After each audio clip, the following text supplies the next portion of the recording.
Vamos seguindo na leitura, interpretação, compreensão e aplicação aqui do texto de 2 Tessalonicenses, capítulo 2.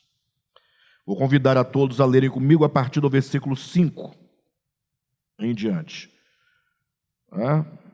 Vamos até o versículo 8, se der tempo a gente segue mais adiante, se não, a gente fica somente por aqui.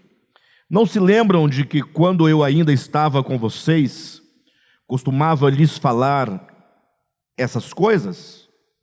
E agora vocês sabem o que está detendo, o que o está detendo, para que ele seja revelado no seu tempo, no seu devido tempo.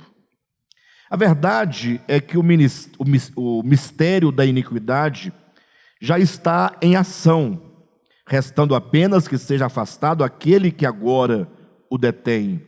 Então será revelado o perverso, a quem o Senhor Jesus matará com o sopro de sua boca e destruirá pela manifestação da sua vinda.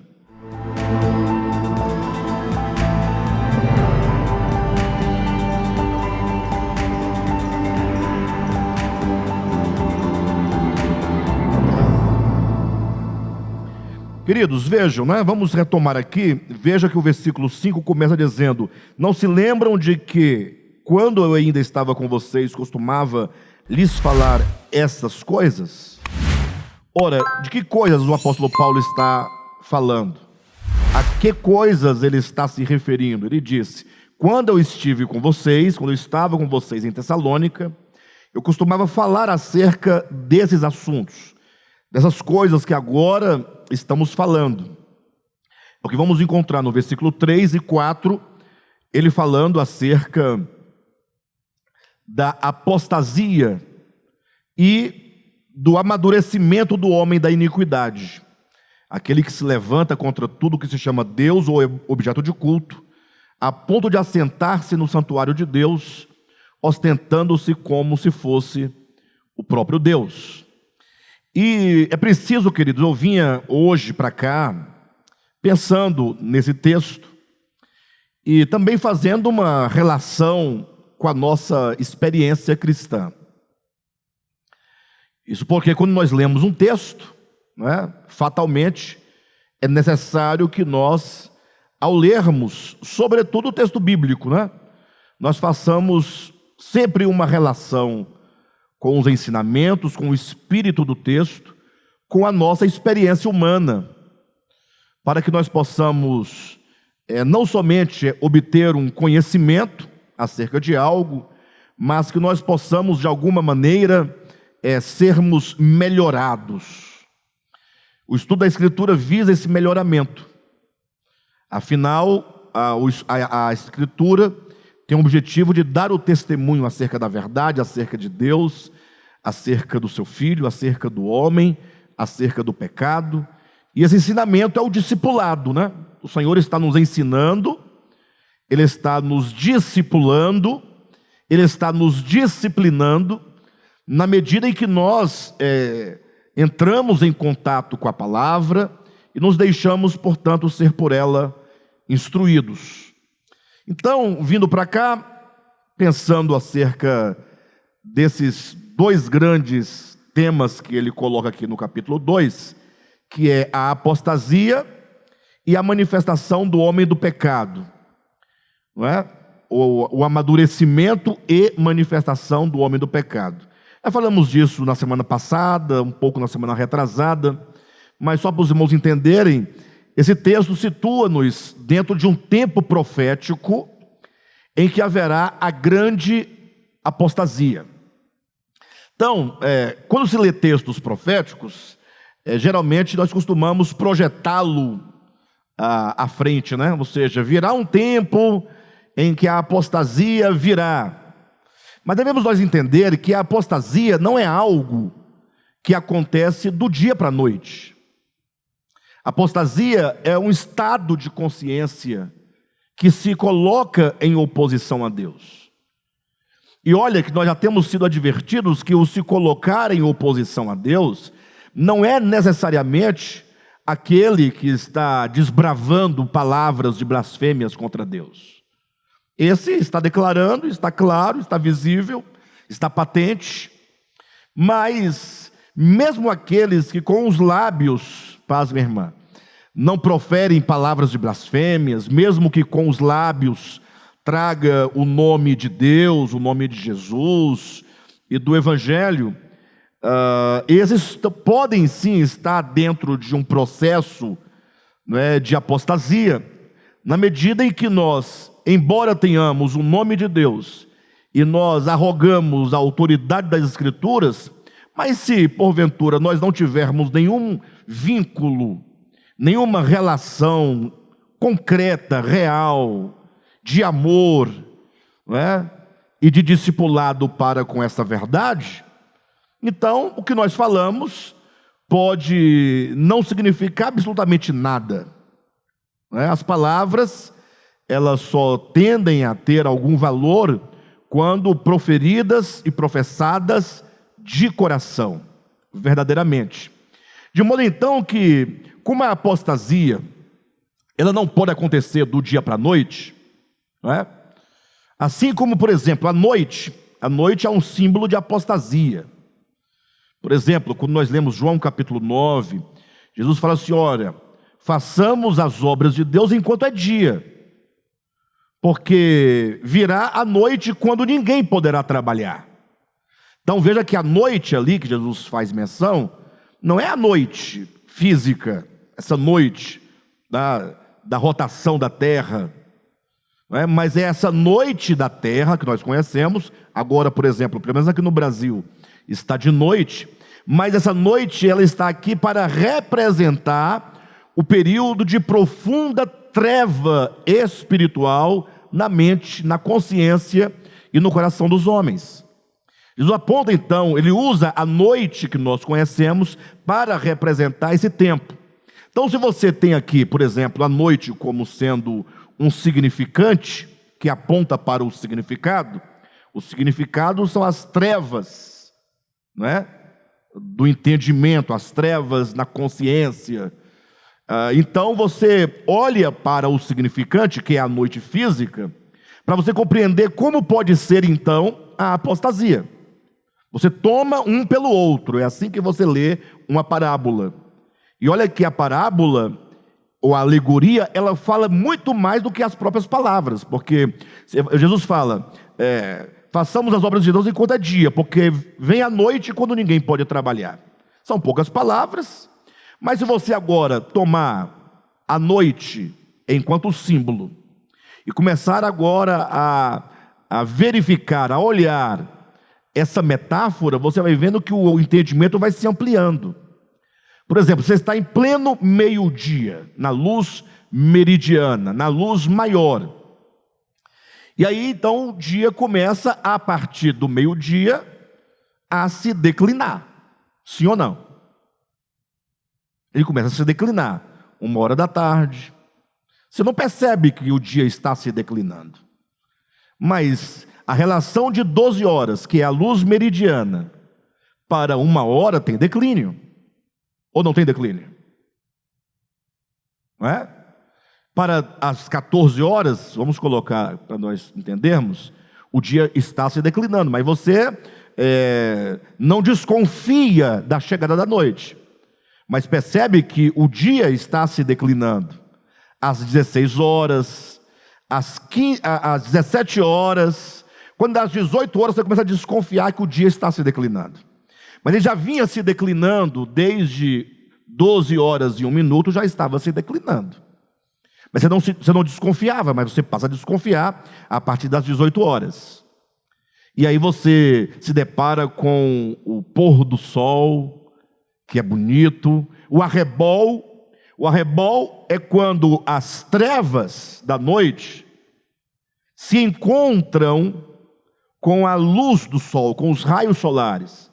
Quando faz aquela interseção de luz e trevas, gera o arrebol, que nem é dia nem é noite, mas o prenúncio da noite está muito claro agora para todos. E daí então vai escurecendo. Quando der 19 horas, já escureceu, pelo menos aqui em Brasília, você sabe que é noite. Mas as pessoas ainda estão nas ruas, né? Estão nas ruas, estão saindo do trabalho, os ônibus estão cheios, as ruas estão cheias, o supermercado tem muitas pessoas, mas é noite. Mas não é uma noite ainda que te impõe o medo, o frio, a solidão.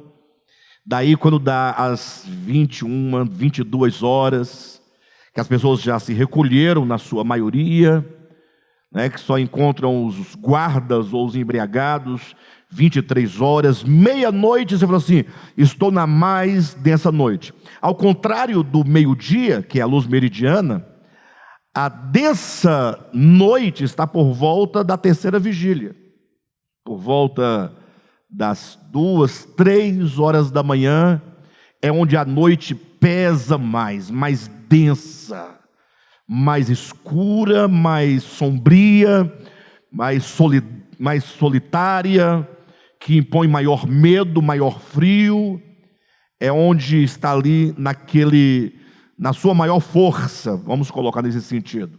Então veja que o tanto de coisas que nós tiramos daqui, da metáfora, falando da noite que nós conhecemos.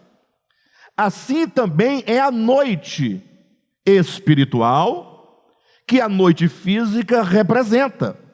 Ou seja, a apostasia é algo que vai se estabelecendo pouco a pouco, sem que você perceba, até chegar nesse tempo de apostasia de que diz o texto de Paulo, ou seja, a essa terceira vigília da noite, a apostasia já vinha acontecendo pouco a pouco, nos mínimos detalhes, em cada situação, em cada decisão, em cada modo de vida que nós escolhemos e decidimos viver. Tudo isso vai sendo construído e, portanto, nós cristãos precisamos estar muito atentos a essa questão, uma vez que nós somos filhos da luz e não das trevas, não é? Sempre falando de maneira geral, sempre falando sem... Cada um sabe de si, cada um pensa acerca de si, cada um tem o testemunho ou não do Espírito Santo na sua vida, e portanto cada um julgue a si mesmo. Mas o fato é que nós precisamos pensar essa questão e observar como que nós já podemos identificar traços da apostasia no nosso tempo. E traços da apostasia na igreja. Observe que quando nós falamos de igreja aqui, não estamos falando exatamente da igreja triunfante do Senhor. Está falando da igreja enquanto reunião de pessoas que, de certo modo, se identificam quanto à fé, que se identificam na comunhão com os irmãos, naquele segmento de entendimento, igreja local, que não necessariamente é a igreja triunfante, que não necessariamente é a igreja noiva do Senhor Jesus, não necessariamente. Então, pensar isso é muito importante para aqueles que têm o desejo sincero e verdadeiro de ser igreja triunfante, de ser manifestado como filho de Deus, por ocasião da sua parousia. Então, alguns traços já aparecem, já se manifestam. E um deles, nós poderíamos aqui mencionar alguns, mas eu poderia citar um que é muito notório. Eu conversava com uma pessoa essa semana e nós tocávamos neste ponto, nesse aspecto. É a questão de o quanto que a ideia de autoridade tem sido relativizada. Por exemplo, quando nós falamos dos pais em relação aos filhos, eu perguntaria, para que servem os pais nos dias de hoje? Para que servem os pais? Alguém diria, uma pessoa bem sensata, né? Os pais, eles servem para educar, para alimentar, para cuidar financeiramente do sustento do filho ou dos filhos, da saúde física, emocional dos filhos, não é? Mas quando você olha para a prática, me parece, salva algumas exceções, que os pais servem mesmo para bancar os filhos. Bancar os filhos. Veja que aqui não tem nenhuma... Eu estou falando, não é pejorativa essa questão. Os pais têm que bancar os filhos. Afinal, os filhos não têm, na sua infância, adolescência, até mesmo na juventude, algumas vezes não têm a condição de se manter. Então, os pais têm mesmo que bancar a vida material do filho. É óbvio, não estou discordando disso.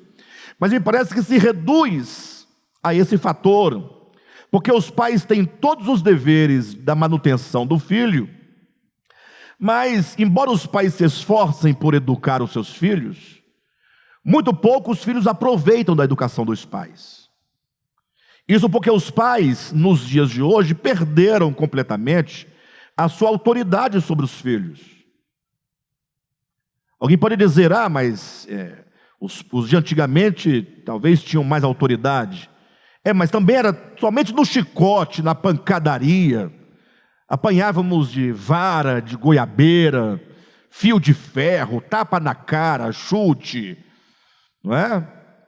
E obedecíamos ali na frente dos pais, porque quando saíamos da frente dos pais, fazíamos tudo o que não podia ser feito, né, ou que pelo menos éramos orientados a não fazer, mas fazíamos.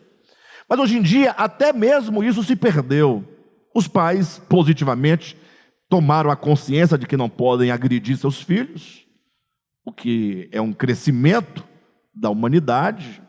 Não pode bater nos seus filhos como se bate no animal, se bem que também não se deve bater em animais, mas a relação, para os irmãos entenderem, como alguém que bate num cavalo de chicote, os pais queriam fazer o mesmo com o filho, mas a consciência humana tem sido alterada, nós estamos mudando.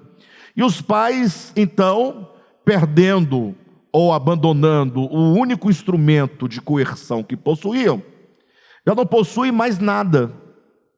Então eles falam, eles clamam, eles conversam, eles rogam aos filhos, mas os filhos não dão atenção.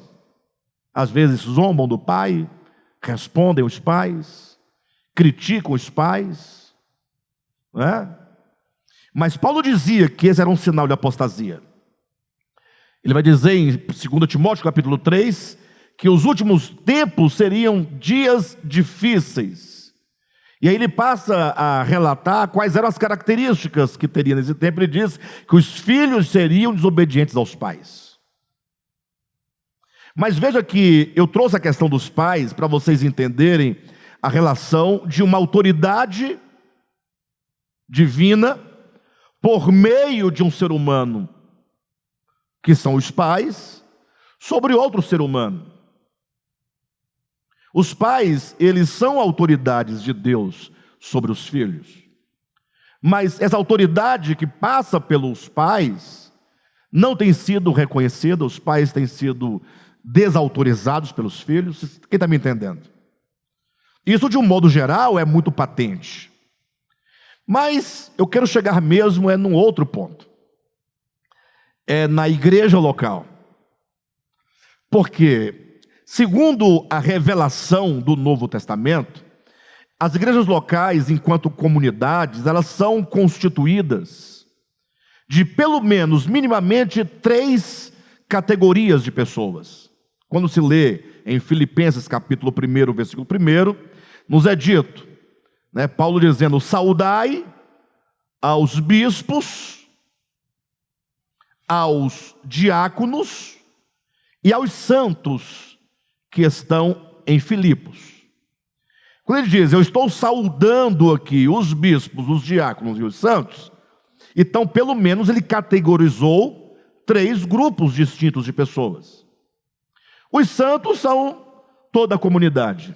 Cada um de nós, enquanto alguém separado por Deus, né, para pertencer a Deus e para ser trabalhado, né, até que nos tornemos totalmente exclusivos de Deus. Os diáconos, como nós sabemos através de Atos capítulo 6, são aqueles que servem às mesas. O que implica que a comunidade ela tem um serviço social e tem que haver pessoas de boa reputação, de responsabilidade, cheios do Espírito Santo, que possam realizar essa tarefa da ação social, de cuidar dos pobres, dos famintos, da distribuição do alimento diário, não é? Mas talvez incluem também aqui nesse grupo dos diáconos, todos aqueles que de alguma maneira estão prestando algum serviço concreto e direto para a comunidade. Um serviço prático, de ordem prática. São aqueles que servem, são os servos de Deus, os servos da igreja, os servos dos santos. Quem está me entendendo? Mas também diz acerca dos bispos. Bispo no grego é a palavra episcopos, que significa aquele que administra a comunidade do ponto de vista material e do ponto de vista espiritual, por ele ter o privilégio de ter um olhar sobre a comunidade. Ele tem um olhar mais claro, porque ele está mais distanciado quanto ao olhar, no sentido de que ele tem uma super de grande visão, ele tem uma visão clara da economia de Deus, uma visão clara do propósito de Deus, e portanto ele está habilitado a dirigir a comunidade. Esse é o conceito bíblico de bispo, diferentemente do conceito piramidal, do conceito militar de bispo nas igrejas da atualidade, né? Dessa hierarquia que criaram, que inventaram, que me parece que não tem nada a ver com o que a Bíblia ensina. Mas de todo modo, isso se parece muito com uma casa. Os pais, esses que têm a supervisão, que estão ali para alimentar a casa, para cuidar da casa, para dirigir a casa, que são os pais. Temos ali o irmão mais velho, digamos, que tem uma função de servir, geralmente os mais novos, e os mais novos que são aqueles que são servidos. É mais ou menos essa a ideia. Bem, essa ideia de igreja, conforme estou colocando, já foi abandonada por muitas pessoas. Por muitas pessoas. A partir do segmento que, vamos falar do Brasil, né? Está aí já despontando já há alguns anos como os desigrejados. São aqueles que entendem que esse modelo de comunidade, conforme consta como um fato social no Novo Testamento, eles acham que isso é uma invenção de pessoas espertalhonas, e eles acham que não é a vontade de Deus, eles acham até inclusive que é um desserviço que se presta ao Evangelho, e portanto abandonaram completamente, e desses nós não vamos falar, porque me parece que nós não participamos desse grupo. Tem um outro lado, um outro extremo, que são os por demais igrejados, que falsearam a vida comum da igreja, dessa relação de comunidade, de família, e construíram seus grandes impérios, e que exercem, portanto, sobre a igreja, uma autoridade com cetro de ferro. Com cetro de ferro. Semana mesmo eu vendo um desses líderes, dessa categoria equivocada, desviada do verdadeiro evangelho, dando um sermão, e para vocês não confundirem sermão com sermão pregado, entenda, grosso modo, como se fala no vulgo, pagando um sapo para a igreja, uma igreja lotada, mais de talvez umas 10 mil pessoas, e ele falando palavras tão grosseiras, tão fortes, né? E aquele silêncio, e tudo por quê? E ele falava com razão, né? Mas fazia o uso indevido, ou de palavras indevidas, com cetro de ferro, machucando os irmãos, porque ele levou, porque os irmãos saíram antes da reunião acabar, em suma. Saíram antes da reunião acabar. Eu falei, imagina se esse pastor fizesse parte da nossa igreja, do DEVAP, né? Porque de fato a reunião acaba e quando se diz amém, aqui é a oração final, já saiu às vezes a metade dos irmãos já foram embora, há muito tempo, né? Seria mais ou menos como você estar a uma mesa com as pessoas e você comer mais rápido que elas por algum motivo e você abandonar a mesa com as pessoas comendo, né? Enfim, de todo modo, esse pastor usava de palavras muito fortes e eu pensava, puxa, como que essas pessoas se submetem a esse jugo de escravidão? Não é? Porque a despeito de as razões serem cabíveis no que estava acontecendo, não é daquele modo que conduz a igreja, que conduz os irmãos, que conduz pessoas, que conduz ovelhas do Senhor Jesus Cristo, eu imagino. Mas, voltando ao ponto, nós temos aqui então de volta o exemplo daquela família com aquele regime antigo em que o pai ou que os pais usam de arbitrariedade e força contra seus filhos. Esse tempo passou, mas hoje ainda existem pais que assim fazem, como há líderes e pastores que assim também o fazem. Mas no ponto que eu estou colocando, e que é a nossa realidade, é de olharmos para uma comunidade normal, no modelo bíblico. Então, algumas perguntas seriam interessantes nós levantarmos, para nós pensarmos a nossa condição. Primeiro, qual é o valor, de fato e de verdade, que tem para nós a igreja local? Já fiz essa pergunta outra vez, não é? Até a irmã Luzia pediu para eu refazer a pergunta no grupo, eu acabei não fazendo. Mas uma pergunta é: qual é o valor real que a comunidade local tem para nós? Se tem algum valor, ou se não tem valor, porque nós não pensamos nessas coisas. Será que o não valorizar a comunidade local, enquanto reunião dos santos, sob uma administração de bispos, de pastores comprometidos na condução, na alimentação, no cuidado do rebanho, será que esse desprezo não é um traço de apostasia? Pode parecer uma coisa muito significante, né? Pastor, a gente vive num tempo difícil, é muito complicado se reunir. Mas nós estamos falando de minimamente uma reunião semanal, de 2 horas, 2 horas e meia. Então, não é possível que alguém não possa. Aqueles que têm maior dificuldade, trabalham à noite por escala, mas não tem um domingo no mês que possa participar. Não há domingo nenhum no semestre, não há domingo nenhum no ano. Foi o que o Cardimo falou agora há pouco. Eu nem sabia que eu ia tocar nesse ponto, e ele falou assim, que para poder trazer os irmãos para a reunião, vai oferecer bolo e... Foi você que falou ou foi o Raimundo? Raimundo, você vai oferecer bolo para os irmãos? É um coffee break, né? Enfim, mas será... Vamos pensar isso, queridos. Isso não seria um traço? Não seria um declínio?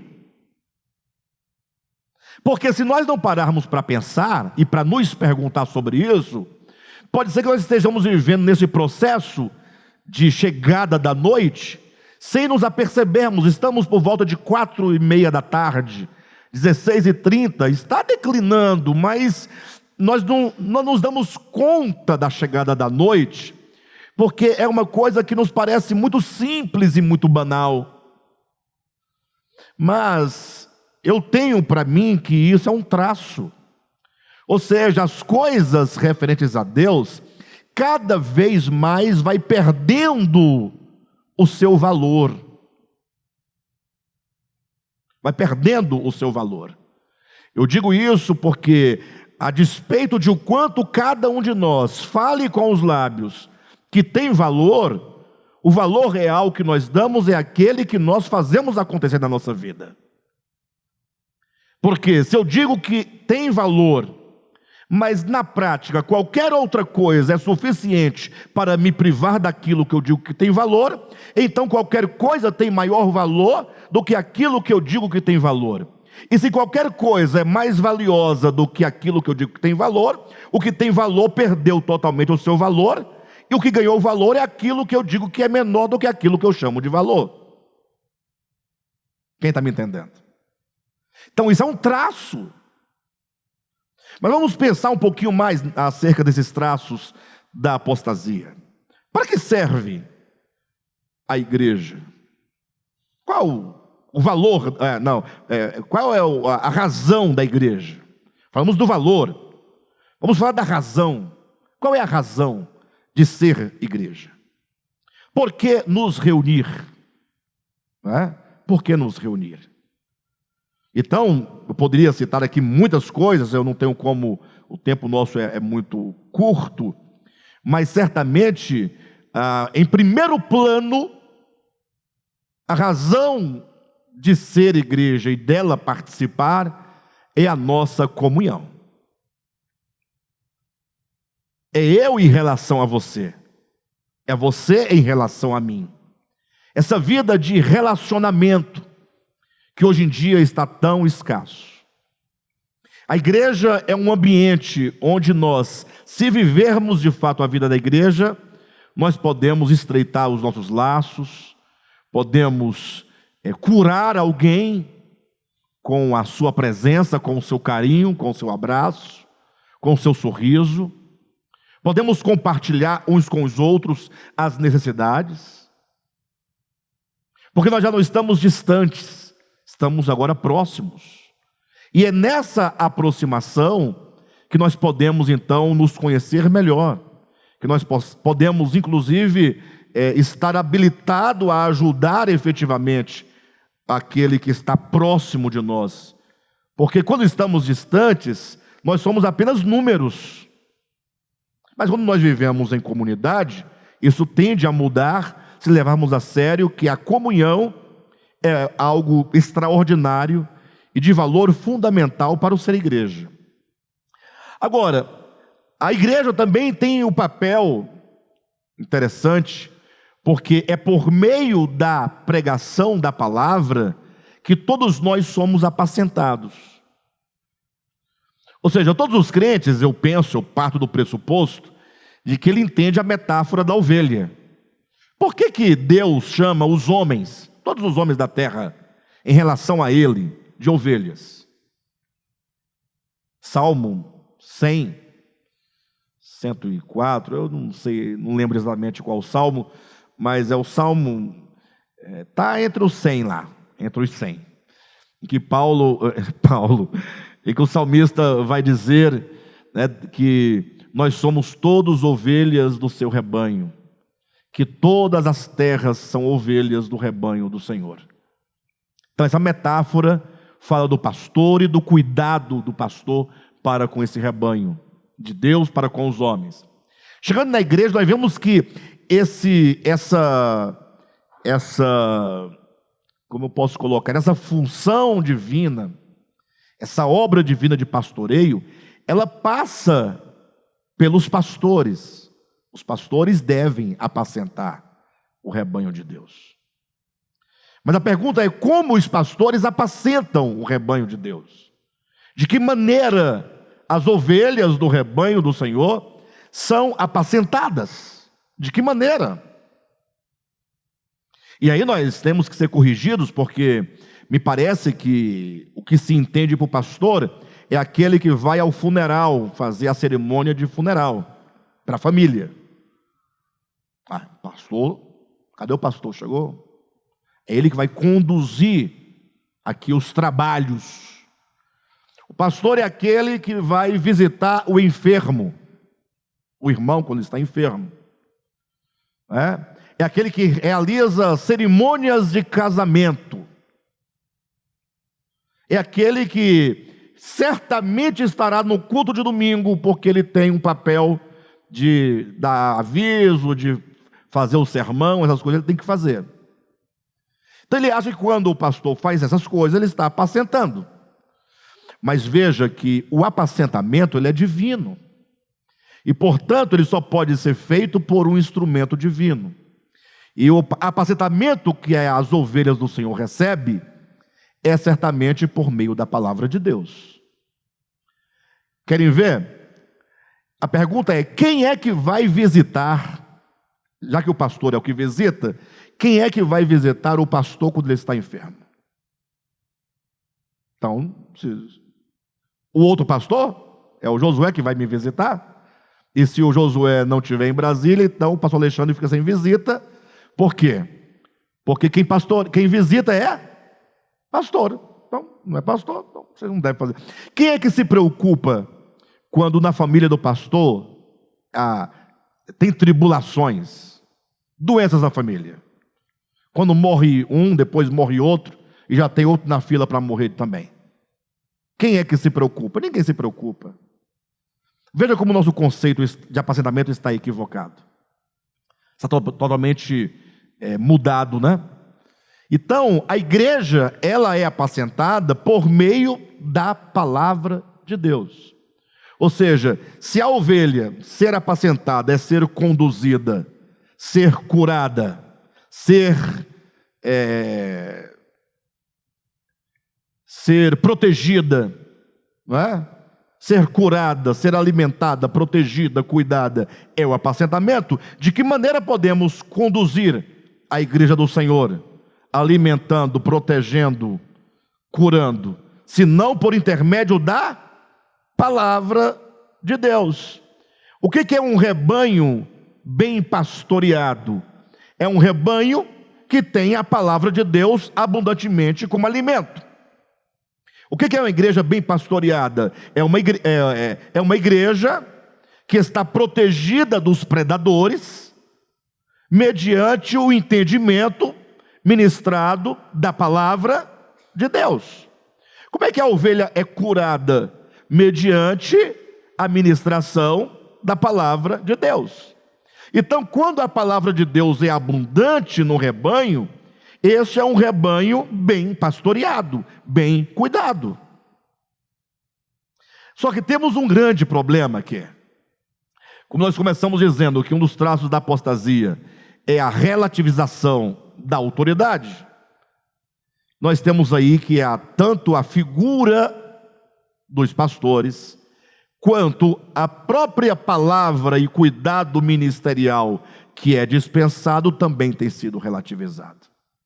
Então, para que eu seja bem claro e vocês não tenham dúvida nenhuma do que eu quero dizer, qual é a relação efetiva entre o rebanho e o ministério? Por exemplo, o pai fala: filho, você tem que ir à escola. Um filho bem educado, um filho que obedece seus pais, que está em harmonia com essa relação pais e filhos, o que ele faz? Ele vai à escola. Aí o filho quer fazer alguma coisa, o pai fala: não, filho, hoje não, você não deve ir. Você deve fazer as suas tarefas de casa. Aí depois você faz o que tem que fazer. Aí o filho, se estiver em harmonia na relação pais e filhos, o que ele vai fazer? As tarefas. Sim ou não? Mas e quando os filhos não estão em harmonia com os pais? Dane-se os pais. Os pais falam, ficam roucos de falar, se cansam de falar. E os filhos estão, né? Tem uma expressão do vulgo que eu não queria dizer aqui, mas é mais ou menos cagando e andando para o que os pais estão dizendo. Eu não ia dizer, mas eu só falei para dizer qual é a palavra que eu não ia dizer. Entenderam? Quem entende essa palavra, cagando e andando? Você já parou para pensar no significado dessa palavra? Uma pessoa que está andando e cagando, ela está dizendo: se dane-se o mundo. Porque é toda uma cerimônia, a pessoa tem que parar, tem que sentar, tem que estar no lugar reservado, fechar a porta, né? Fazer a coisa com atenção no que está sendo feito. Mas a expressão cagando e andando, ela deve ser exclusiva dos brasileiros, eu imagino. O brasileiro é fantástico para criar essas expressões idiomáticas que dizem mais do que qualquer outra coisa. Acredito que nenhuma língua do mundo, nenhum povo do mundo tem tal criatividade para falar uma coisa tão certa, Então o filho que não está nem aí, vamos colocar o não estou nem aí para nada, os pais estão apacentando, mas não está tendo resultado. E um dos traços, portanto, da apostasia é esse: o quanto que a direção ministerial ajuda efetivamente, ou qual é a recepção do rebanho em relação ao cuidado dispensado. E eu não estou falando aqui, exigindo nada de ninguém, porque cada um sabe de si. A minha relação é muito fraterna com os irmãos, né? Eu não tenho essa imposição. Todos vocês que me conhecem, sobretudo pessoalmente, sabem de como é que eu lido com essas coisas. Então não há nenhuma reivindicação. Eu estou falando dos traços da apostasia, como sinais de que o dia está se declinando. E como que esses traços podem sinalizar que nós estamos a passos largos de chegar nesse tempo e, eventualmente, nos encontrarmos numa situação diferente daquela que o Senhor deseja nos encontrar no dia da sua vinda. Ou seja, imaginem vocês, estamos lutando, aí nós estamos sempre orientando a igreja, nós orientamos. Inclusive essa semana passada, na verdade já tem bastante tempo que eu tenho sido questionado por muitos irmãos para saber se eu vou ou não me posicionar em relação à política. Né? Você não vai se posicionar? Eu falei, eu tenho me posicionado. Não existe em cima do muro. Você tem que se posicionar, você tem que dirigir a igreja. E isso de um lado e de outro. Pressão de todo lado. E eu sempre lidei muito bem com isso, porque não me pressiona, que eu tenho minha convicção, eu sei o que eu estou fazendo exatamente. Mas essa semana eu recebi uma mensagem que a pessoa me perguntava, mas me instruía antes de eu responder. De modo que, quando eu vi que a instrução precedia a própria pergunta, logo eu entendi que a pessoa não queria, eventualmente, uma resposta. Ela queria saber, você não vai fazer nada? E aí eu teci a resposta, escrevi a respostinha e mandei para a pessoa. A pessoa não disse obrigado. Obrigado, pastor, valeu. Mínimo, né? Mínimo não. Você procura uma pessoa, pede uma explicação, uma resposta, você dar a resposta, cabe no mínimo um obrigado. Não precisa falar aqui, não concordo com você, não precisa. Obrigado pelo tempo que você despendeu, obrigado por você considerar a minha pergunta e me dar uma resposta, ainda que não seja a que eu gostaria de receber. Mas isso me incomodou no sentido de que, por causa das pressões do posicionamento, eu disse, tem mais gente assim. Então eu darei um posicionamento para os irmãos. Domingo que vem, a mensagem se intitula A Política, o Evangelho e o Mundo. É o tema de domingo que vem. Então quem quiser saber o meu posicionamento, sobretudo agora, né, que a guerra está renhida no segundo turno, eu vou me posicionar. E como um bom pastor que sou, não o bom pastor, mas como um pastor que se preocupa com o rebanho, eu vou requerer que vocês me escutem. Eu vou requerer agora o posicionamento de vocês. Ao invés de vocês perguntarem, qual é o seu posicionamento, pastor? Não, eu vou me posicionar e vou requerer que vocês sigam a minha orientação. Perfeito? Domingo que vem. Não vou adiantar nada do que eu vou falar. Né? Agora, cuidado, porque logo, isso é muito importante nós pensarmos, nós temos que pensar. Irmãos, olha, hermenêutica filosófica é uma coisa extraordinária. Extraordinária. É fantástico. Fantástico porque foge daquela hermenêutica tradicional em que te impõe um caminho que vai te levar a um lugar que já está definido previamente. Isso aí é uma coisa estranha, esquisita, porque você nem leu o texto, nem leu o livro, mas já tem um destino que você tem que chegar, ponto final. É matemático, é lógico. Matemática hermenêutica, a hermenêutica filosófica, diferentemente, ela fala assim: olha, você não tem que chegar a lugar nenhum. Você não tem que estar nem no Gênesis, nem no Apocalipse, nem na arqueologia, nem na teleologia. O que a hermenêutica filosófica é o meio, é o trânsito, é o diálogo, é o pensar, é o refletir, é o considerar, é o ouvir o outro.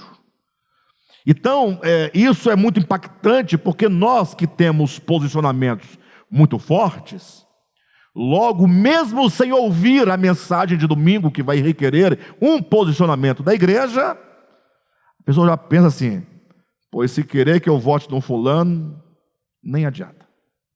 Ou seja, a pessoa nem ouviu, mas já criou uma barreira. Nem sabe o que será dito. Bem, quem me conhece sabe o que eu vou falar.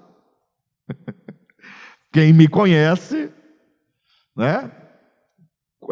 Lá em casa eu digo claramente para minhas filhas assim, a gente conversa muito. Lá em casa com os filhos a gente conversa todos os assuntos que você imaginar, de misticismo, de feitiçaria, de evangelho, de política, de cachorrada, de qualquer coisa que você pensar, a gente conversa. Nós temos papo aberto, livre, porque eu tenho que saber o que elas pensam, elas têm que saber o que eu penso, e somente nessa luz é que alguém pode eventualmente traçar um caminho para si. Então tem que conversar todos os assuntos com os filhos livremente. Lá em casa isso acontece.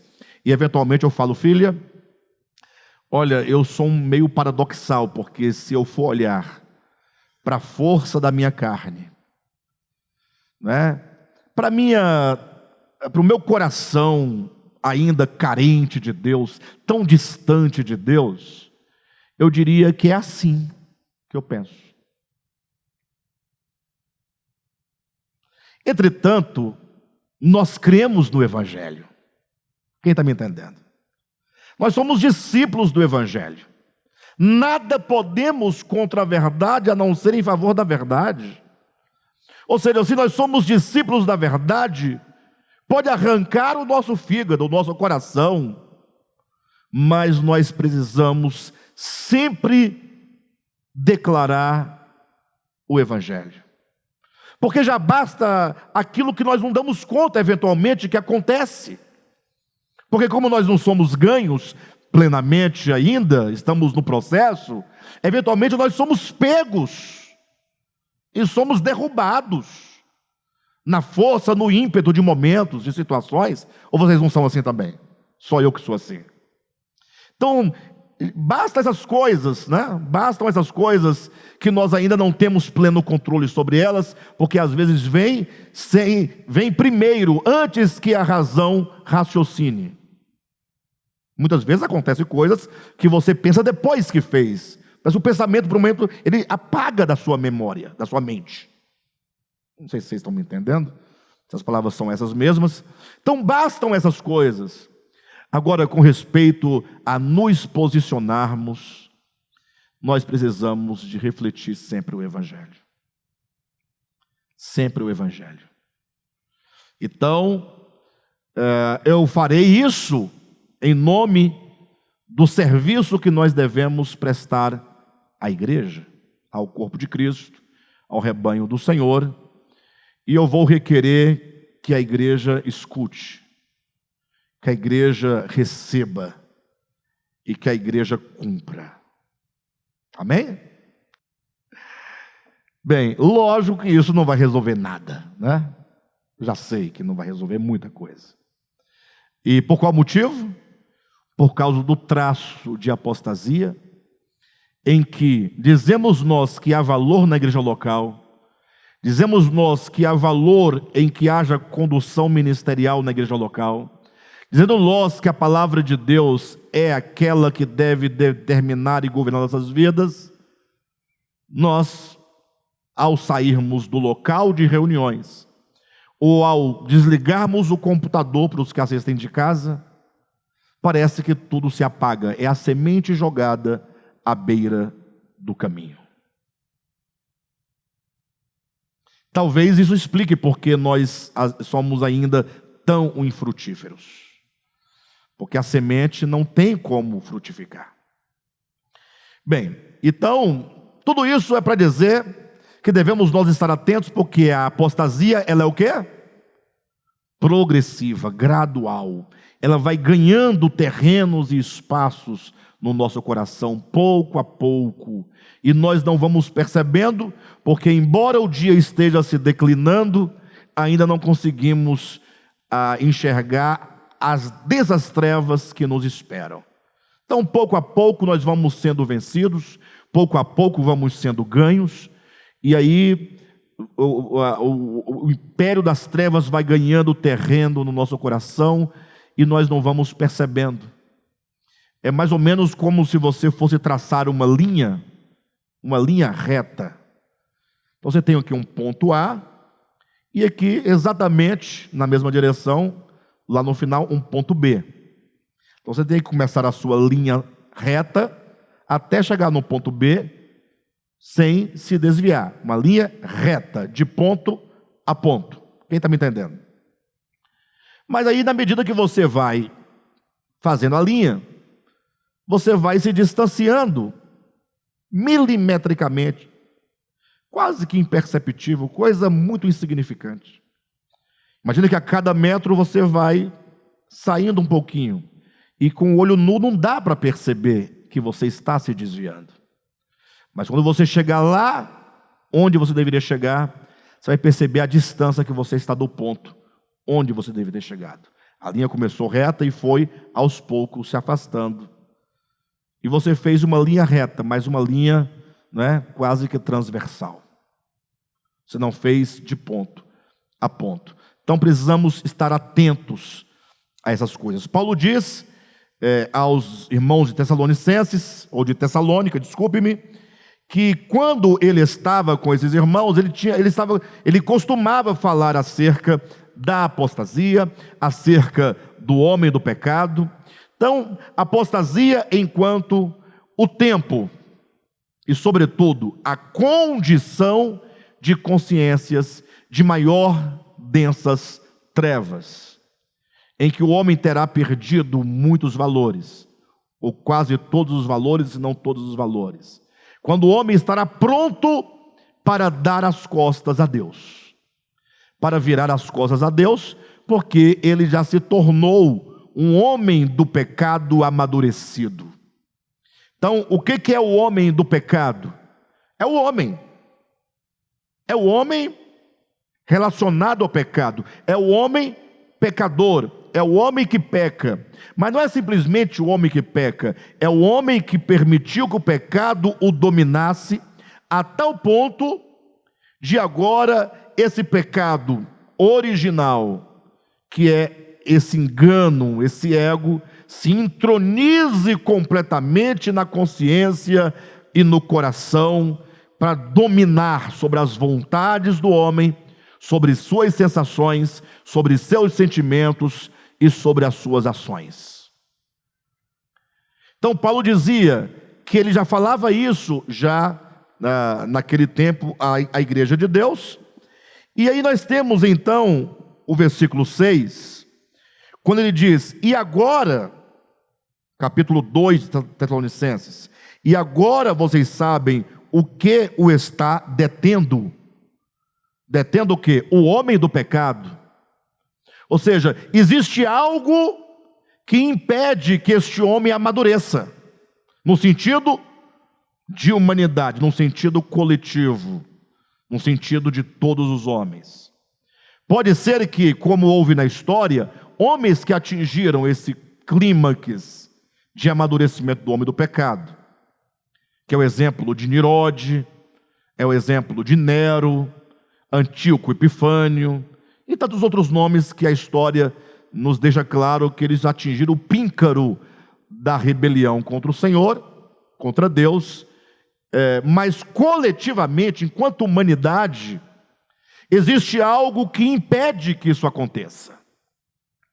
Ou seja, é Deus trabalhando na humanidade e segurando a humanidade, porque não fosse Deus trabalhando intensamente e ativamente para segurar a humanidade, todos nós já teríamos nos depravado completamente, em todos os sentidos. Mas Paulo diz, versículo 6, e agora vocês sabem o que o está detendo, para que ele seja revelado no seu tempo devido. Ou seja, nós temos aqui algumas informações. Primeiro, o que o está detendo? É uma pergunta que todos os teólogos fazem e todos de alguma maneira tentam responder. Mas antes de nós falarmos exatamente quem é que está detendo o aparecimento, o surgimento, a manifestação, o amadurecimento do homem do pecado, vamos entender que não exatamente quem o está detendo, mas o que o está detendo. O que detém o homem, não exatamente quem está detendo. O que detém o homem para que o homem não se deprave completamente? Por que você ainda tem essa sua vida relativamente justa, relativamente correta? Por que você é um homem relativamente do bem? Por que você ainda mantém toda essa ética, essa moral, essa religiosidade? Parece uma vida bem equilibrada. Por que a humanidade ainda, de certo modo, ou a terra é ainda habitável, falando de maneira geral? Por que os homens ainda podem viver em certa harmonia, em comunidade? O que detém os homens para que ele não se degrade completamente é o que diz no Salmo de número 2, os laços e as algemas de Deus. Ou seja, esses laços e algemas, entendam, seria assim: quando Deus criou o homem foi criado à imagem e semelhança de Deus. Então Deus tem algo, o homem tem algo de Deus dentro dele. Mas não é uma questão meramente de você ficar tentando tocar uma entidade, uma coisa, porque não é assim que Deus habita o nosso ser, exatamente.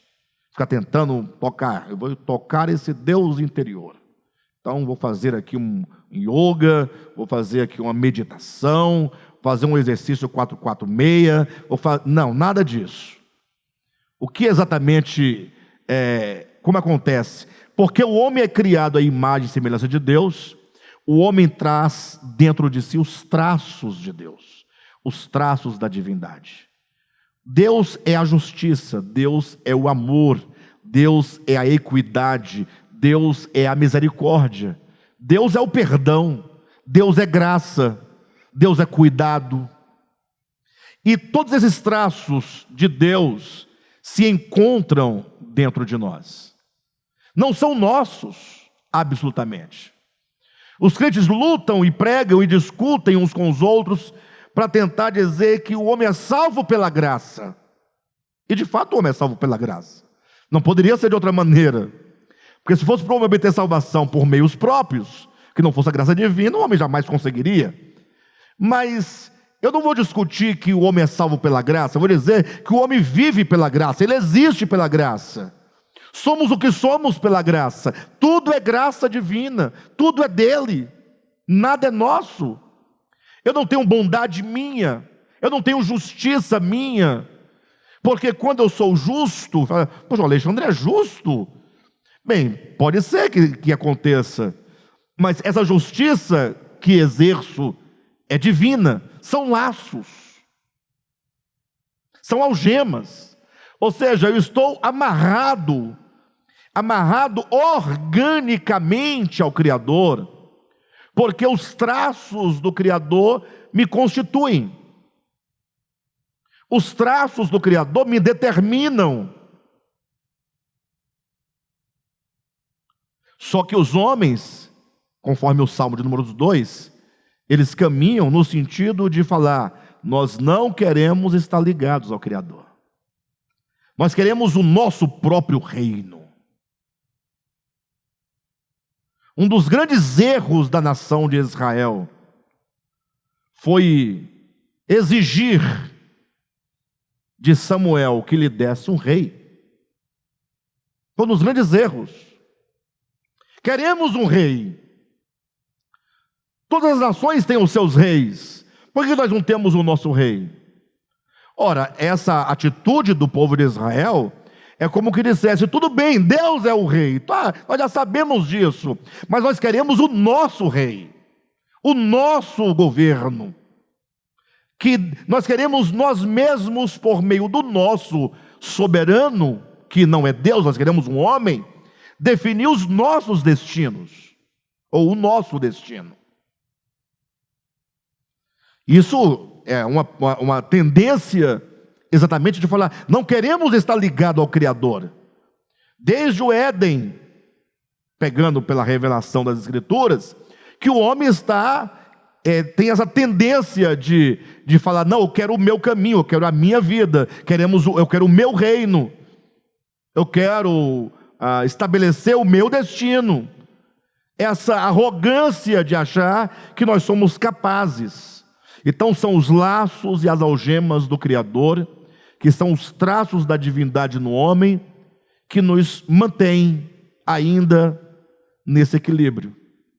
Se eu acredito que você seja uma pessoa íntegra, você pode ser uma pessoa íntegra, mas onde está a sua humildade em dizer: essa integridade é de Deus? Isso é graça. Mas e o outro que não é íntegro? É alguém que diz para Deus: eu quero a minha própria integridade, a minha própria justiça. É que deixa ou ignora a Deus para estabelecer a sua própria existência. Então, o que detém são esses laços. No tempo da apostasia, para que esse homem chegue ao amadurecimento, esses laços terão de ser rompidos. Por isso que é dito acerca, para que o homem do pecado se manifeste no seu tempo devido. Ou seja, qual é o tempo devido? Ora, poderia ser hoje, poderia ser amanhã, mas o tempo devido é o tempo que, dentro da economia de Deus, Deus dirá, como ele disse, como ele fez em Romanos capítulo 1, versículo 24. Deus os deixou ir. Então, até esse deixar ir de Deus, um pouquinho mais, Silvio, até o deixar ir é graça. É quando chega num ponto limite em que Deus fala: este homem de fato resiste à minha vontade, resiste o meu falar, resiste o meu cuidado, e Deus então, em respeito ao livre-arbítrio que ao homem Deus concedeu, ele diz: então vai. Mas é com muita dor que Deus deixa o homem ir. Mas o deixar ir livremente é perdão. É Deus sofrer a perda. É Deus perder. E Deus sabe que esse caminho é caminho de morte. Mas nenhum homem vai trilhar esse caminho que é caminho de morte e por fim morrerá, sem que Deus lhe tenha falado milhares e milhares e milhares de vezes, advertindo-o acerca desse caminho. Bem, queridos, para quem está em casa, eu dei uma pausa aqui que a irmã Silvia estava compartilhando e também fazendo uma pergunta, porque nós primeiramente colocamos o que é que detém o homem. Eu disse, falaríamos primeiro sobre o que e não sobre quem. Mas falaríamos primeiro sobre o que, para então falarmos sobre quem. Tá bom? Então, o que de fato nos segura? São esses traços divinos, são essas algemas, esses laços que estão presentes nos homens, de maneira geral. Porém, de maneira efetiva, o que são esses traços de Deus no homem? O que são essas algemas de Deus no homem? Senão uma obra e uma ação do próprio Espírito de Deus.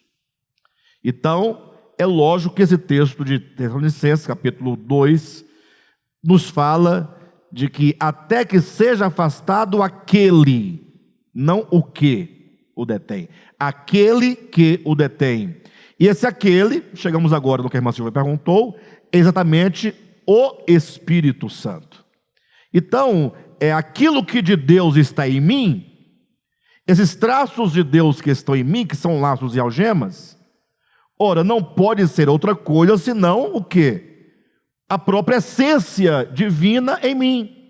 E o que é essa essência divina senão o Espírito de Deus?